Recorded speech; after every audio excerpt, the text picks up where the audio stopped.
कृष्णात्मनेयं पदपङ्कजं पञ्जयान्ते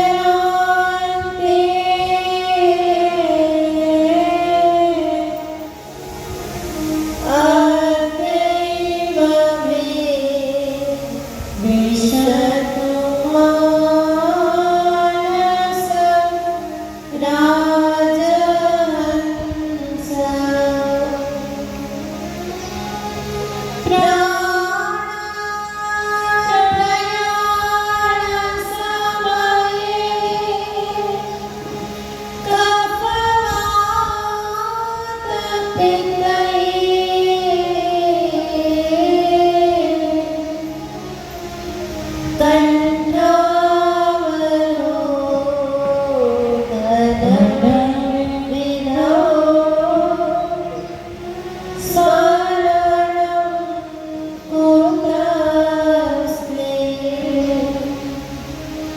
श्री द्वारिकाधीश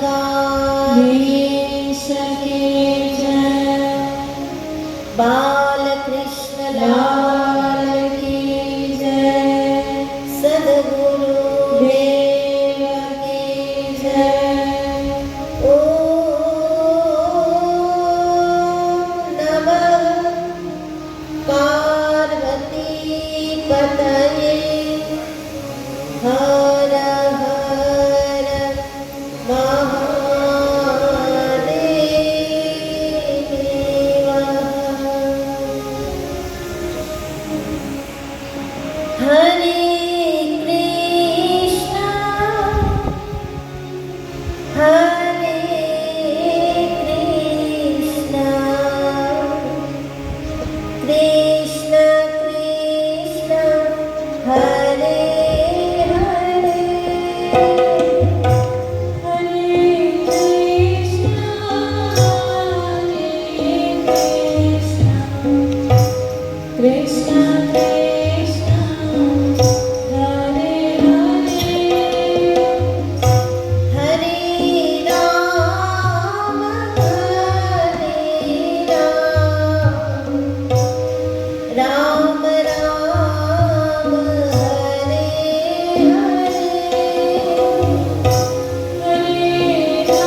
निर्विघ्नं कुरु मे देव सर्वकार्येषु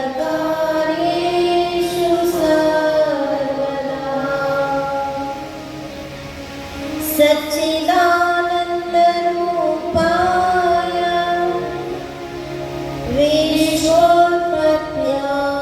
विश्वोत्पत्त्यादिहेतवे तापत्रय विनाशाय श्रीकृष्णाय वयं नमः।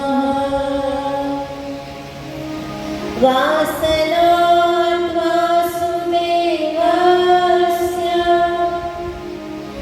वासितं भुवनत्रयम् सर्वभूतनिवासोऽसि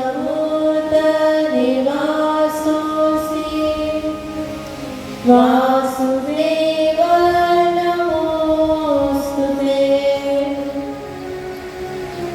या कुन्देन्दुतुषारहारधवला या शुभ्रवस्त्रावृता या वीणावरदण्डमण्डितकरा या श्वेतपद्मासना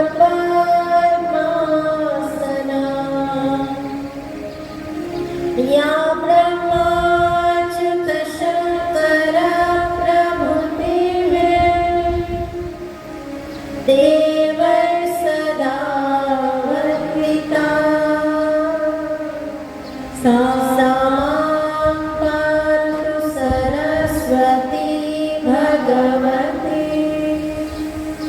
निःशेषजाड्यापहा।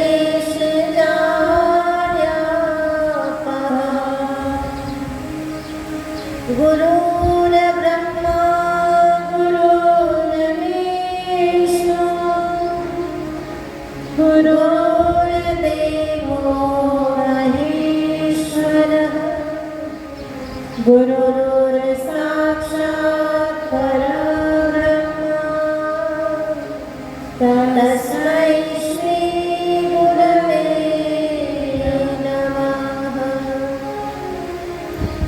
श्री द्वारिकाधीश की जय, बालकृष्ण लाल की जय, सद्गुरुदेव की जय, बाबा मुक्तानंद महाराज की जय, चामुंडा मात की जय, रुद्रेश्वर महादेव की जय, हनुमान जी महाराज की जय। ત્રણ ઓમકાર કરીશું।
બોલી સદગુરુદેવ કી જય. गिरनारी महाराज की जय.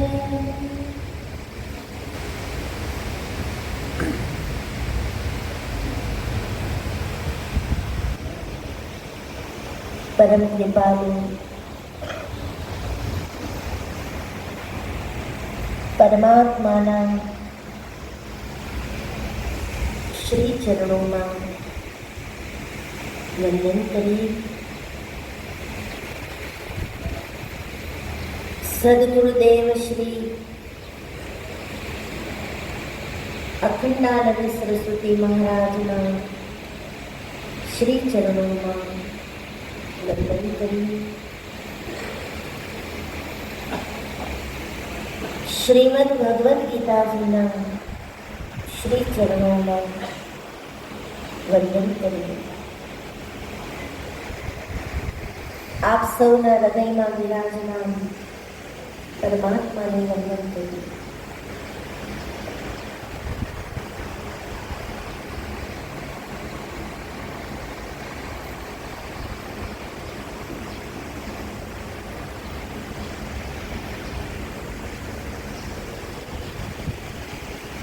परमात्मा श्री कृष्ण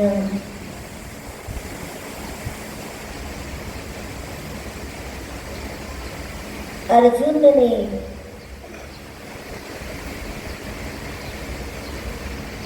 ગીતાજીનું જ્ઞાન આપે અને ગીતાજીના જ્ઞાનની સાથે અર્જુનનો જે વિષાદ છે એને પ્રસાદમાં મળે છે.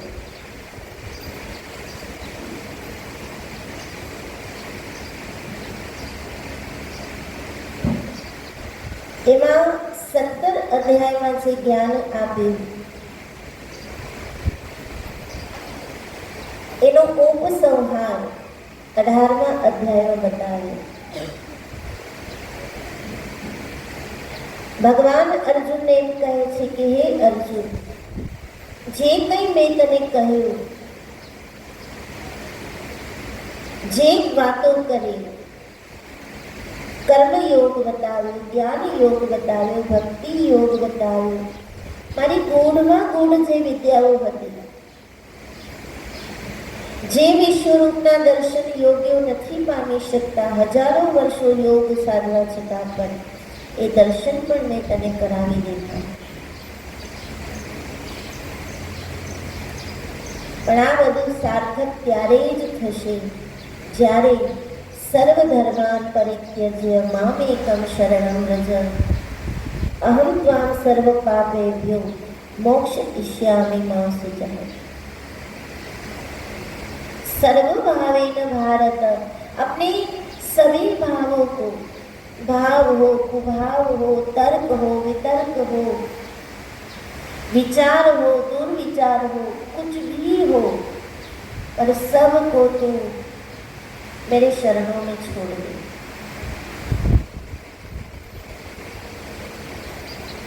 આપણે એમ કહીએ છીએ કે સંસાર આપણને બાંધે છે, પણ ખરેખર વાસ્તવિકતા તો એ છે કે સંસારે આપણને નથી બાંધ્યા, આપણે પોતે બંધાયા છે સંસારમાં. સંસાર આપણને નથી પકડતો, આપણે સંસારને પકડી રાખીએ છીએ. એટલે ભગવાન કહે છે સર્વધર્માન પરિત્યજ્ય મામેકમ શરણં વ્રજ. તું બધું છોડી દે, તારી ચિંતા, તારો ભય, તારો ક્રોધ, તારો કામ, જે કંઈ પણ છે, સદગુણ હોય કે દુર્ગુણ હોય, બધું તું મારામાં છોડી દે અને મારા શરણે થઈ જા. અને એકવાર જો મારા શરણે થઈ જાય, આપણે કહીએ રોજ છે પ્રભુ હું તમારો છું, પ્રભુ હું તારા શરણે છું, તારા સિવાય મારે કોઈ નથી, કહીએ રોજ, પણ કરીએ પાછું મનનું. જો ભગવાનના જ આપણે હોય, ભગવાનના જ શરણે થઈ ગયા હોય, તો આપણું તો કંઈ છે જ નહીં. તો મન પણ આપણું નથી, બુદ્ધિ આપણી નથી, ચિત્ત નથી, અહંકાર આપણું નથી, કંઈ આપણું નથી.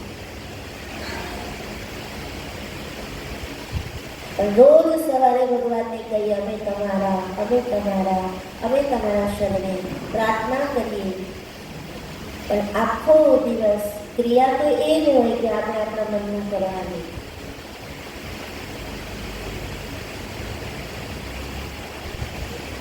સર્વભાવેન ભારત, હે અર્જુન, તારા બધા જ ભાવ તું મારામાં લગાવી દે. જે ગોપીઓએ પોતાનું કામ ભગવાનમાં લગાવ્યું, કંસે પોતાની શત્રુતા ભગવાનમાં લગાવી, માં યશોદાએ પોતાની મમતા ભગવાનમાં લગાવી, માં દેવકીએ પોતાની મમતા ભગવાનમાં લગાવી. તમે સબંધ કોઈ પણ જોડો એની સાથે, તમે એના મા બનો, પિતા બનો, એના મિત્ર બનો, એના શત્રુ બનો, ભગવાન કે મને કોઈ ફરક નથી પડતો, પણ મારા બનો એ જરૂરી છે. તું મારો છે.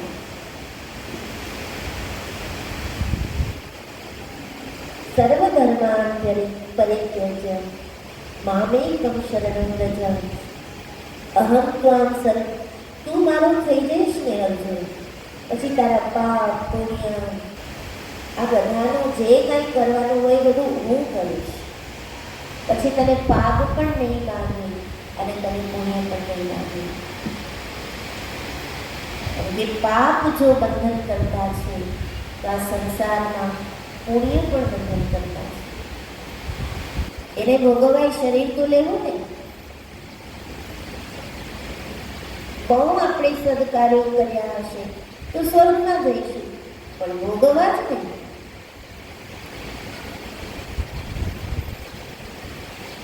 તો અહં ત્વાં સર્વ પાપેભ્યો મોક્ષયિષ્યામિ મા શુચઃ. તારા પાપ પુણ્યને જે કંઈ તારી ગ્રંથિઓ છે એમાંથી હું તને છોડાવીશ. બહુ મહત્વનું છે આ. આપણે રાહ જોતા હોઈએ કે હું થોડોક સારો થાવ ને પછી ભગવાન ઓળખાવ, હું થોડોક સુધરી જાઉં પછી ભક્તિ કરું, મારામાં થોડાક સારા વિચારો આવે પછી હું કંઈક સત્સંગ કરું. પણ સારા વિચારો આવે પછી સત્સંગ કરું એ ગતિ કોઈ દી નથી આવવાની. સત્સંગ કરશું તો સારા વિચારો આવશે. હું થોડો સુધરી જાઉં પછી ભક્તિ કરું, આપણે તો સુધરવાના છે જ નહીં. કારણ કે ભગવાને આપણને બુદ્ધિ આપી, એ બુદ્ધિનો આપણે એવો ઉપયોગ કરીએ છીએ કે આપણે સુધરવાના જ નથી. અને આ સંસારની વ્યવસ્થા એવી છે કે અહીંયા બધું નીચે જ ગતિ કરે છે. પાણી તમે ઉપરથી થોડો નીચે જાય, ફળ તમે થોડો નીચે જાય, અથવા તો ઝાડ ફળને છોડી દે તો નીચે જાય. એમ આપણું મન પણ અધોગતિ તરફ કરશે.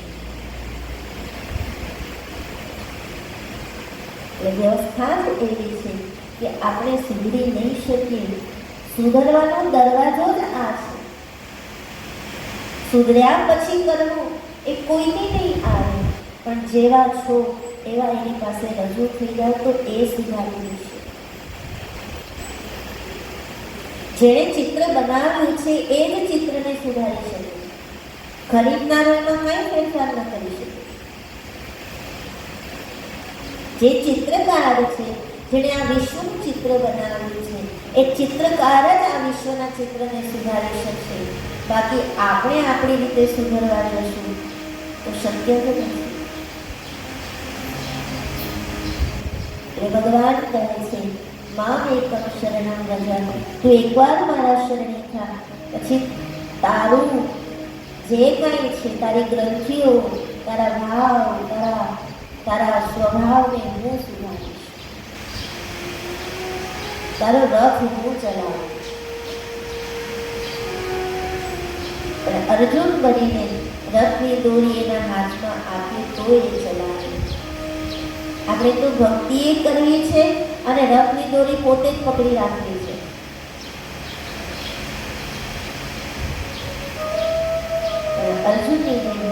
સોંપી દે છે. એના સારથી બને છે ભગવાન, અને સારથી બને પછી તો વિજય જ વિજય છે.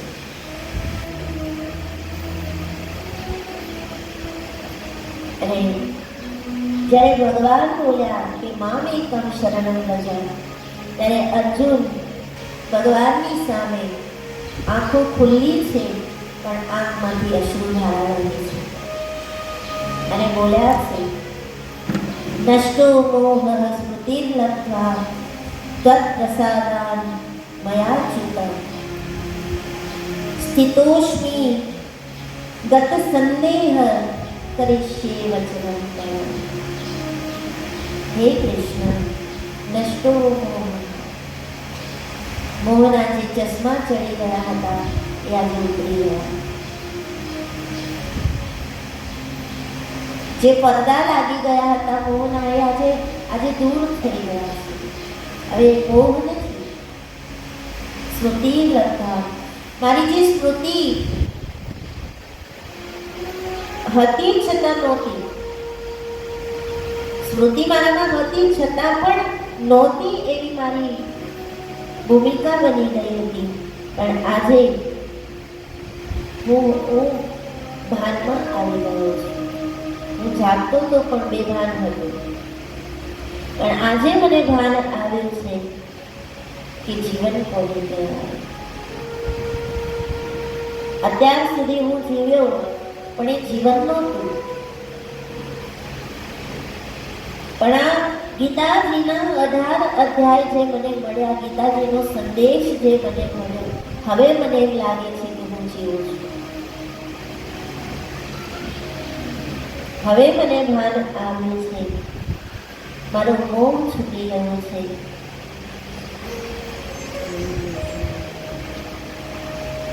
हे कृष्ण, स्थितोस्मि, आज मैं स्थिर हो गया हूँ. अब तक अस्थिर था. कभी लगता था ये सच है, कभी लगता था ये सच है, कभी लगता था कौरव मेरे हैं, कभी लगता था पांडव मेरे हैं, पर आज स्थिरता आ गई है. अब पता चला कि कोई मेरा नहीं, रहना नहीं ये देश पराया है. આ બધા જ મારા છે છતાંય આ કોઈ મારા નથી. હવે તો એક જ છે કે હે કૃષ્ણ, તમે મારા છો એ પણ નહીં, પણ હું હવે તમારો છું. કારણ કે તમે મારા છો એમ કહીએ તો ત્યાં પણ મારાપણાનો ભાવ ઊભો થાય અને આપણને એમ થાય કે આપણે સ્વામી છે ને આપણી દોલત છે. અર્જુન એમ નથી કહેતા કે તમે મારા છો. અર્જુન એમ કહે છે કે હવે હું તમારો છું. સ્થિતોસ્મિ, હવે હું સ્થિર થઈ ગયો છું. ગત સંદેહ, મારા બધા જ સંદેહો હવે છૂટી ગયા છે. છોડવા નથી પડ્યા, છૂટી ગયા છે. અને સંદેહ ગયા, સંશય ગયો. પછી અર્જુન બોલ્યા છે, કરિષ્યે વચનં તવ. अब हे कृष्ण, आप जो कहोगे वो ही मैं करूंगा. आप कहोगे गाड़ी उठा लो तो मैं उठा लूंगा. आप कहोगे कि मार दो भीष्म पितामह को, तो मुझे संकोच अब नहीं होगा. आप कहोगे कर्ण को मारो, आप कहोगे दुर्योधन को मारो, अब मेरा गांडी रुकने वाला नहीं. गत संदेह, मेरा जो संदेह था वो छूट गया है.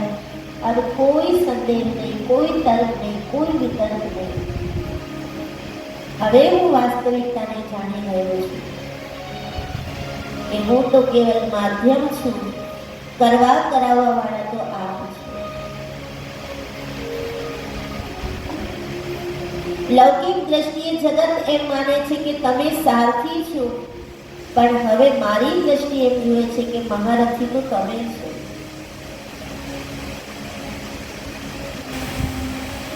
કેમ કે મહારથી એ છે જે રથને હકાવે.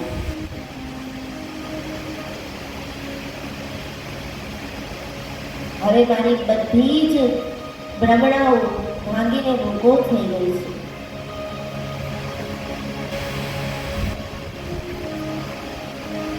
અહીંયા ભગવાન શ્રી કૃષ્ણ एक गुरु रूप में है और अर्जुन शिष्य रूप में है.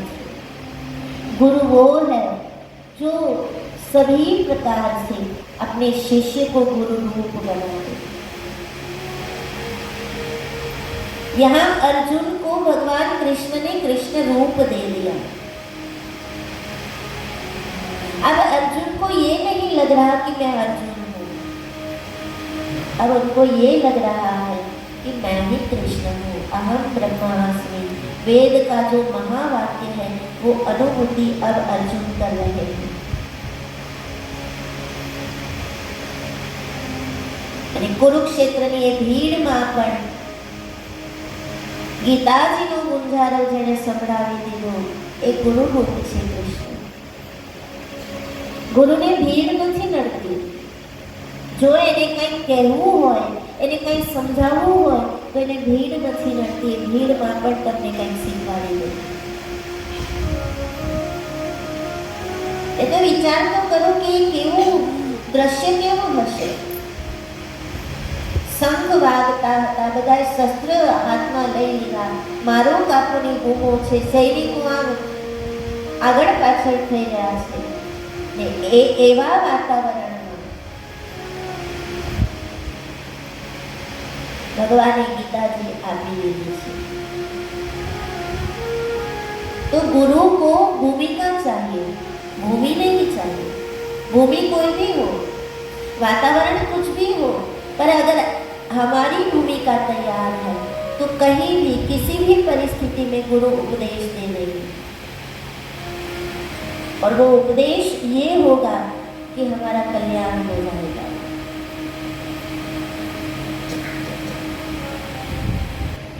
समझवा माटे આપણે જો સમજીએ તો જ્યારે અમરનાથની ગુફામાં કથા કહેવાની, માં પાર્વતી શ્રોતા છે અને ભગવાન શિવજી વક્તા છે. સાંભળનાર પણ એક જ હતો, આજુબાજુ કોઈ નહોતું. અને શરત હતી કે અમરનાથની કથા તો જ સંભળાવો કે આજુબાજુ બીજું કોઈ ન સાંભળે. આવા દિવ્ય વાતાવરણમાં હિમાચ્છાદિત શિખરો સિવાય ત્યાં કાંઈ નહીં. ને એને પણ કથા શરૂ કર્યા પહેલા ભગવાને બાળીને ભસ્મ કરી નાખ્યા હતા કે કોઈ સૂક્ષ્મ જીવાણુ પણ ના રહે. અને એમાં ભગવાન સમાધિમાં બેસી અને કથા કહે છે, પણ માં પાર્વતી એ કથા સાંભળી નથી શક્યા. તો આવું અનુકૂળ વાતાવરણ હતું છતાં માં પાર્વતી કથા સાંભળી નથી શક્યા. અને પ્રતિકૂળ વાતાવરણમાં અર્જુનને ગીતા મળી છે. અહીંયા માં પાર્વતીની નિંદા નથી, પણ એક સમજવા માટે આ વાત છે કે દિવ્ય વાતાવરણ હતું, અનુકૂળ વાતાવરણ હતું. અને વક્તા પણ ભગવાન શિવજી, છતાં માં પાર્વતી સાંભળી નહોતા શક્યા, કારણ જબરજસ્તી સાંભળી લીધી. હઠ લીધી હતી કે તમારે મને સંભળાવવી પડે. તો એને કથા ન મળી, અમર કથા. પણ પ્રતિકૂળ વાતાવરણ છે, યુદ્ધભૂમિ છે, જ્યાં એકબીજાને બધા મારવા તૈયાર છે. એવી પ્રતિકૂળ પરિસ્થિતિમાં પણ ભગવાને અર્જુનને ગીતા આપી છે. तो भूमिका चाहिए, भूमि नहीं. अगर आपकी भूमिका तैयार है तो किसी भी परिस्थिति में, कोई भी जगह, किसी भी तरह गुरु हमें वो उपदेश दे ही देते हैं जो हमारे लिए उपयोगी है.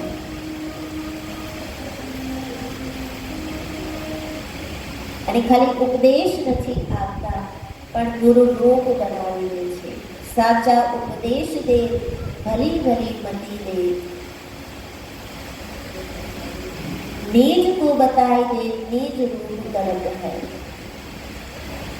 પોતાના નીજને બતાવી, નીજ જ્ઞાન આપી અને પોતાના શિષ્યને પોતાના આશ્રિતને, પોતાના સાધકને નિજ રૂપ બનાવી લે છે. તો આજે અર્જુનને એવો અનુભવ થાય છે, કહે છે कि हे कृष्ण, अब मैं तत्पर हूं आपके आदेश का पालन करने के लिए. अब मैं भागना नहीं चाहता. नहीं तो એને ગાંડી મૂકીને ભાગી જવું હતું કે હું જંગલમાં જતો રહું, કોઈ મને ન ઓળખે ત્યાં જતો રહું, પણ યુદ્ધ તો ન જ કરું. એ હવે એમ કહે છે કે હવે મારે ભાગવું નથી, હવે મારે લડવું છે. ગીતાજી આપણને ભાગતા નથી શીખવાડતી. ગીતાજી આપણને કર્મયોગી બનાવે છે. કર્મ કરો, પણ એ કર્મ ભગવાનને સોંપીને પછી કરો તો એ કર્મ તમારું યોગ બની જાય, તમારી ભક્તિ બની જાય. કરીશ્યે વચનમ તવ, હે પરમાત્મા, अब आप जो कहो वो मैं करने के लिए तैयार हूँ. અહીંયા ગીતાકાર એમ કહે છે, કહેવાય છે કે સ્વાતિ નક્ષત્રનું બુંદ જ્યારે છીપમાં ઉતરે ત્યારે એમાંથી મોતી પામે છે. પણ સ્વાતિ નક્ષત્રનું બુંદ પડવાનું છે એ છીપને કેમ ખબર? એ તો દરિયામાં છે, એને કેમ ખબર પડે છે કે હવે સ્વાતિ વરસવાનું છે? તો અનુભવી જનોએ એમ કીધું કે એ છીપ સદા પોતાનું મુખ ખુલ્લું રાખે છે, અને એનું મુખ ખુલ્લું હોય એમાં જ્યારે સ્વાતિ વરસે એનો બૂંદ પડે એ બૂંદને જીવી લે છે. એક સાધકે સદા પોતાની જિજ્ઞાસાનું મુખ ખુલ્લું રાખવું જોઈએ. જ્યારે પણ ગુરુ શરણે જાઓ ત્યારે પોતાની જિજ્ઞાસાને ખુલ્લી રાખો, પોતાના હૃદયને ખુલ્લું રાખો. કારણ કે ક્યારે સ્વાતિ વરસે અને ક્યારે એ બૂંદ ઝીલાઈ જાય, અને ઝીલાઈ જાય તો એમાંથી મોતી પાકે, એમાંથી જ્ઞાનનો પ્રાદુર્ભાવ થાય. એટલે અર્જુન પ્રશ્ન કરે, પ્રાર્થના કરે છે, કરીશ્યે વચનમ તવ, હવે તમે મને કહો મારે શું કરવાનું છે? કારણ કે હવે મારો મોહ નષ્ટ થઈ ગયો છે. અને પછી મહાભારતનું યુદ્ધ થયું છે. 18 અધ્યાય પહેલા અર્જુનની વાણીમાં ઉદ્વિગ્નતા હતી. 18 અધ્યાય પહેલા અર્જુનની વાણીમાં દુઃખ હતું, પીડા હતી, આકુળતા વ્યાકુળતા હતી. પણ 18 અધ્યાય પછી હવે અર્જુનની વાણીમાં શાંતિ છે. એનું હૃદય પ્રશાંત છે. સાગર ભલે ઉપરથી ઉછળતો કૂદતો દેખાય, એના મોજા બહુ ઊંચા ઉછળે, પણ સાગરની ગહેરાઈમાં તમે જાઓ તો એકદમ શાંત છે. એ ઉપરથી ઉછળતો કૂદતો લાગે, એ ઉપરથી એમ લાગે કે હમણાં તાણી જશે, હમણાં ડૂબાડી દેશે, પણ એના ભીતર ઉતરો તો એ પ્રશાંત છે, એ શાંત છે. અને શાંત છે એટલે જ ભીતર ખજાનો મળ્યો છે. એમ સાધકનું હૃદય શાંત હોવું જોઈએ. જે પ્રશાંત છે એના જ હૃદયમાં પછી ખજાનો પ્રેમનો ઉડાવ છે. એની વાણીમાં શાંતિ છે, એના હૃદયમાં શાંતિ છે, અને કૃતજ્ઞતા વ્યક્ત કરે છે અર્જુન. અહીંયા વ્યાસજીની જે લેખની હતી, મહાભારતના રચયિતા ભગવાન વેદવ્યાસજી છે. તો ગીતાજી પણ વ્યાસજીએ લખી, ભલે બોલી ભગવાન કૃષ્ણએ, પણ વ્યાસજીની પ્રેરણાથી ગણપતિએ લખી. તો અહીંયા વ્યાસજીએ પોતાની લેખનીને વિરામ આપ્યો છે. મોહ દૂર થઈ જાય પછી વિરામ થઈ જાય, પછી યાત્રા નથી કરવાની. પછી તો જે અનુભવ થયો છે, જે આનંદનો અનુભવ થયો છે એને માણવાનો છે, પછી યાત્રા નથી કરવાની. જ્યાં સુધી મોહ ન છૂટે, જ્યાં સુધી ઉદ્વિગ્નતા ન છૂટે, સાધક શાંત ન થાય, ત્યાં સુધી યાત્રા કરવી પડે. સત્સંગ કરવો પડે, ભજન કરવું પડે, નામ જપ કરવા પડે, તપ કરવું પડે, ધ્યાન કરવું પડે, બધું જ કરવું પડે. પણ એકવાર શાંતિનો અનુભવ થઈ ગયો, મૃદુતા આવી જાય વાણીમાં, પછી ત્યાં વિરામ મળી જાય છે. પછી તો આનંદ લૂંટવાનો છે. તો અહીંયા વ્યાસજીએ કલમને વિરામ આપ્યો છે. સંજય જે જોઈ રહ્યા હતા, ધૃતરાષ્ટ્રને દેખાતું નથી, પણ સંજય જુએ છે અને ધૃતરાષ્ટ્રને કહે છે.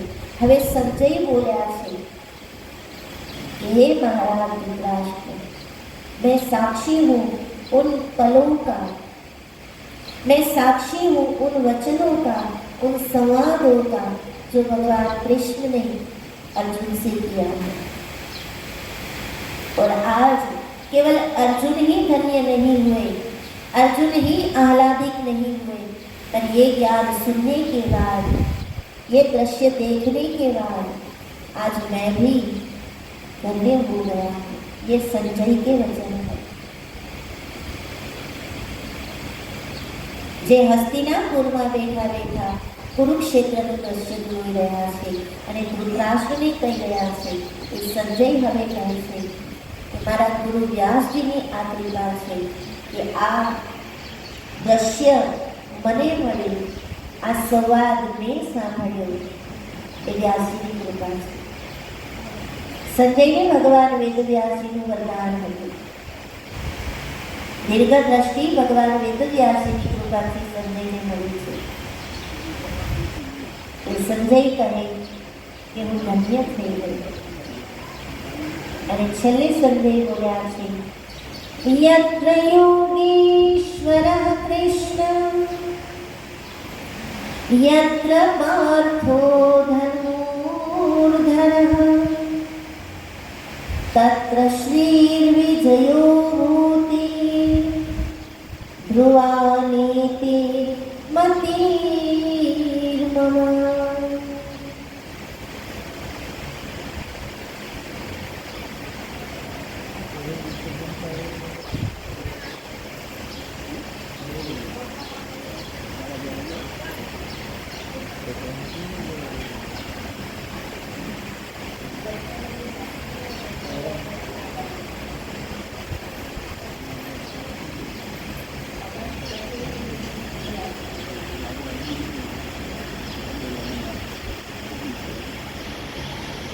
સંજય બોલ્યા છે, યત્ર યોગેશ્વરઃ કૃષ્ણો, યત્ર પાર્થો ધનુર્ધરઃ, તત્ર શ્રીર્વિજયો ભૂતે ध्रुवानीतिर्मतिर्मम.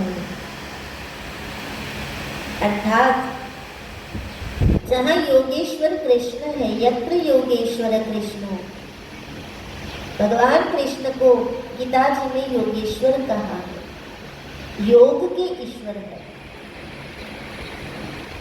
और भगवान शिव जी को योगेश्वर कहा है. योग की साधना जो योगी करते हैं उन योगी के ईश्वर भगवान शिव जी है, पर जो योग है योग के ईश्वर भगवान कृष्ण है. तो जहाँ योगेश्वर कृष्ण है और जहाँ धनुर्धारी पार्थ है, वहाँ निश्चित है कि विजय श्री होकर ही रहेगी. मतलब युद्ध हजू थયું નહોતું, હજુ તો ગીતાજીને વિરામ મળ્યો, યુદ્ધ તો હવે જ થવાનું છે. પણ સંજયે પોતાની દીર્ઘ દ્રષ્ટિથી કહી દીધું કે હે મહારાજ ધૃતરાષ્ટ્ર, ધૃતરાષ્ટ્રનો પ્રશ્ન હતો ને, મામકઃ પાંડવાશ્ચૈવ કિમ કુર્વત સંજય. સંજય તું મને બતાવ કે મારા પુત્રો અને પાંડવના પુત્રો શું કરી રહ્યા છે. તો અહીંયા સંજયે જવાબ આપી દીધો કે જ્યાં યોગેશ્વર કૃષ્ણ છે અને ધનુર્ધારી અર્જુન છે, ત્યાં વિજય તો પાંડવોને મળશે. હે મારા ધૃતરાષ્ટ્ર, યુદ્ધ હજુ થયું નથી, પણ પરિણામ હવે મને ખબર છે કે પાંડવોના પક્ષે જ વિજય હશે. અહીંયા સંજયનો કહેવાનો ભાવાર્થ એવો છે કે જ્યાં ભગવાન કૃષ્ણ હશે, જ્યાં સત્ય હશે અને જ્યાં સાધક કર્મનિષ્ઠ હશે, જ્યાં સાધક મોહ રહિત હશે, પોતાની બધી ગ્રંથિઓ જેની છૂટી ગઈ હશે, એવો સાધક હશે અને જેના જીવનમાં, એ સાધકના જીવનમાં સત્ય સ્વરૂપ ઈશ્વરની સાક્ષી હશે, એ સાધક હંમેશા વિજય જ પ્રાપ્ત કરશે. આ જીવન રણ સંગ્રામ છે. આ જીવન કુરુક્ષેત્રથી ઓછું છે જ નહીં. અને આ જીવનમાં લડવાનું આપણે આપણાની સાથે જ છે. અર્જુનને જેમ કૌરવો સાથે લડવાનું હતું, એમ આપણે આપણી સાથે જ લડવાનું છે. હું અને મારું સાથે જ લડવાનું છે. અને જેનું હું અને મારું મટી જાય એને જ વિજય મળે. હંસાને મારું નામે હવાના કર્યા, પછી થઈ છે મારા હૈયામાં હાશમ, અગમ ઘેરે જઈ હું ચલી, અગમ ઘેરે જઈ હું ચલી. तो कुरुक्षेत्र का युद्ध यानी मैं और मेरा આ યુદ્ધ છે. અને હર રોજ આપણે લડીએ છીએ. હું અને મારું સાથે આપણે કોણ નથી લડતા? દરરોજ આપણે ઝઝૂમી રહ્યા છીએ, દરરોજ આપણે લડી રહ્યા છીએ. પણ અર્જુનની જેમ જો શરણાગત થઈ જઈએ, અર્જુને કંઈ નથી કર્યું, ખાલી પોતાનું હું અને પોતાનું મારું, આ મારા છે ભાવ છોડી દીધો અને હું છું એ પણ છોડી દીધું. અને હું અને મારું છૂટી ગયું. પછી અર્જુન કહે છે મને શાંતિ થઈ. હંસાને મારું નામ મેં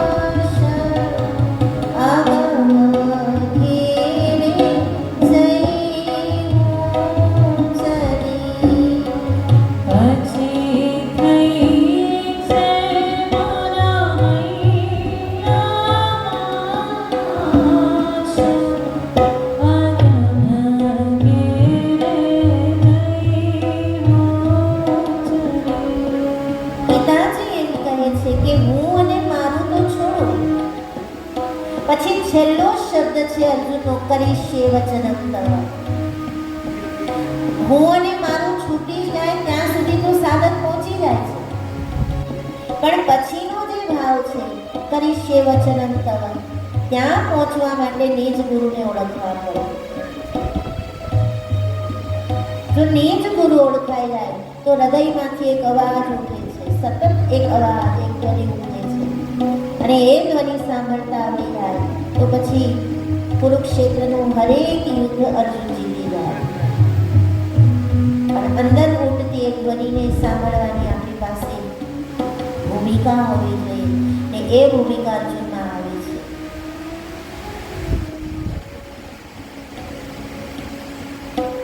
અને એ શાંતિ, એ પ્રશાંતિ જો હૃદયમાં છવાય તો પછી એ ભૂમિકા આવે. અને ભૂમિકા આવે તો કૃષ્ણ સામે છે કે નથી, ગુરુ સામે છે કે નથી, એની જરૂર નથી. એનો અવાજ અંદરથી ઉઠ્યા કરે અને એ જ અગમઘર છે. હંસા ગઈ તી મારા ગુરુજીના દેશમાં. હંસા ગઈ તી મારા ગુરુજીના દેશમાં. જ્યાં છે જડાના જ્યોતિ પ્રકાશ, અગમ ઘેરે ગઈ હું ચલી. જ્યાં છે જળહળ જ્યોતિ પ્રકાશ, અગમ ઘેરે ગઈ હું ચડી. બિંદુ જ્યાં સુધી જુદું છે ત્યાં સુધી એ સિંધુ નહીં બની શકે, પણ બિંદુ જો સિંધુમાં ભળી જાય તો બિંદુ સિંધુ બની જાય. એમ સાધક ગુરુમાં ભળી જાય તો સાધક પોતે ગુરુરૂપ બની જાય છે. અર્જુન ગુરુ રૂપ બન્યા છે, અર્જુન કૃષ્ણ રૂપ બન્યા છે. અને સંતો કહે છે કે આ ગીતા એટલા માટે નથી કે મૃત્યુ સમયે તમે વાંચો અને જનારની ગતિ થાય, પણ આ ગીતા એટલા માટે છે કે આપણે આપણા જીવનની ગતિ કરી શકીએ. મરેલાની ગતિ તો થાય કે ન થાય એના કર્મ પર આધાર રાખે છે. અને મરનારો ક્યાં ગીતા સાંભળી શકવાનું છે? આ ગીતા મરનાર માટે નથી, આ ગીતા તો જીવનાર માટે છે. આ ગીતા કેવલ કોર્ટમાં સોગંદ લેવા માટે નથી, પણ આ ગીતા તો જીવનને સુધારવા માટે છે. આ ગીતાને સમજવા માટે અર્જુન બનવું પડે. અને અર્જુનને એટલી તો ખબર હતી કે હું બીમાર છું. આપણી ગતિ નથી થતી કારણ આપણને એ જ ખબર નથી કે આપણે બીમાર છીએ. તો શેની દવા લઈએ? આપણને ખબર હોવી જોઈએ કે આપણે બીમાર છીએ, તો ગુરુ એની દવા કરે. અને આ ગીતા એ ઔષધિ છે. ભવરોગ લાગુ પડ્યો છે આપણને બધાને, એ ભવરોગને મટાડનારી કોઈ દવા હોય તો ગીતાજી છે. એ તો સામાન્ય આપણે એમ માનીએ કે કોઈ મરતું હોય એને 15મો અધ્યાય સંભળાવી દઈએ, એને 11મો અધ્યાય સંભળાવી દઈએ તો એની ગતિ થાય. પણ એના માટે નથી, ગતિ આપણે કરવાની છે. જનાર તો જવાના જ છે. અને ગયા પછી આવીને કહેશે નહીં કે મેં એ કર્મ કર્યા તો મને આ ગતિ મળી. પણ યુદ્ધ તો જે જીવતા છે એમાં છે. હાલતા ચાલતા યુદ્ધ થાય છે, બોલતા યુદ્ધ થાય છે, ચૂપ રહીએ તોય યુદ્ધ થાય છે, જાગીએ તોય યુદ્ધ થાય છે, અને સૂઈ જઈએ તોય યુદ્ધ થાય છે. એ યુદ્ધમાં કેમ વિજય મળે એના માટે ગીતાજી છે. તો ભગવાન શ્રી કૃષ્ણના મુખે જે ગવાયું ગીત એ ગીતા છે. અને એ ગીતા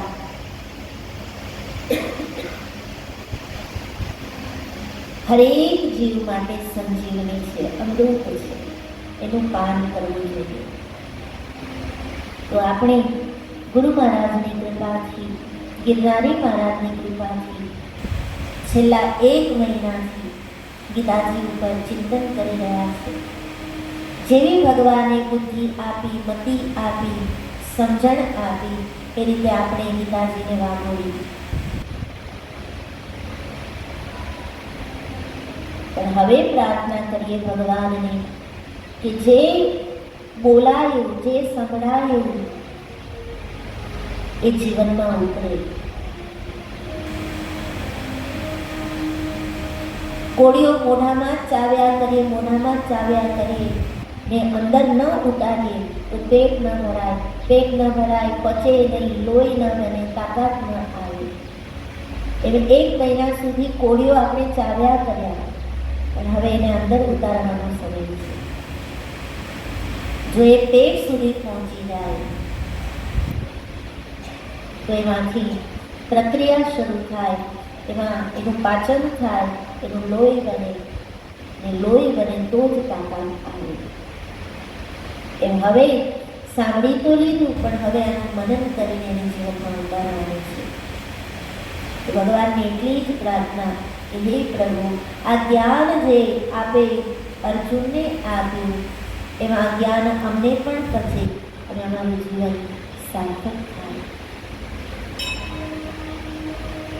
જે કંઈ અહીંયાથી કહેવાયું આપની કૃપાથી, એ કહેવાયેલું સઘળું સમજાય, એનું મનન થાય અને જીવનમાં ઉતરે એવી હે ગિરનારી મહારાજ અમારા પર કૃપા કરો. ગીતાજીને અહીંયા વિરામ આપવામાં આવ્યો. કોઈ પણ શાસ્ત્ર વિરામ પામે પછી સંતો કૃપા કરીને એની હુંડી બતાવે. હુંડી એટલા માટે કે આખું શાસ્ત્ર, આપણા જેટલા પણ પુરાણો છે, શાસ્ત્રો છે, બહુ ગહન છે. એ સમય મર્યાદામાં તમે એને સમજી જ ન શકો. ગીતાજીને સમજવા માટે તો સંતોના જીવન ટૂંકા પડ્યા છે, તો 1 મહિનામાં એને કેમ સમજી લેવી?